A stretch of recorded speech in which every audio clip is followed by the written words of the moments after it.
remember when Jesus led a few of his disciples on a day-long hiking trip? Maybe that description doesn't jog your memory.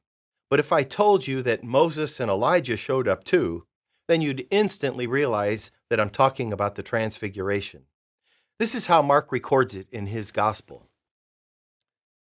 They were all alone. There he was, transfigured before them. His clothes became dazzling white, whiter than anyone in the world could bleach them. And there appeared before them Elijah and Moses, who were talking with Jesus. Peter said to Jesus, "Rabbi, it is good for us to be here. Let us put up 3 shelters, one for you, one for Moses, and one for Elijah." He did not know what to say, they were so frightened. I've heard a lot of sermons about the Transfiguration that focus on how silly Peter acts in the midst of the 2 most revered men in Hebrew history. But when I read it again more recently, I notice something very interesting. We all know that Moses is responsible for giving the Hebrews the 10 Commandments and all the law, the ways of God.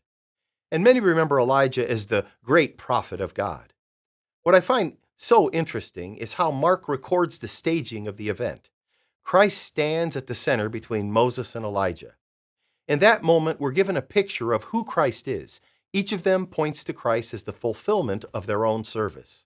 In a way, they are passing the baton to Jesus.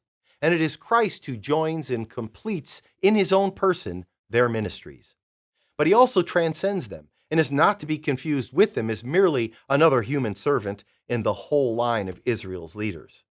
To make sure we understand this point, Mark tells us that a cloud appeared and covered them, and a voice came from the cloud.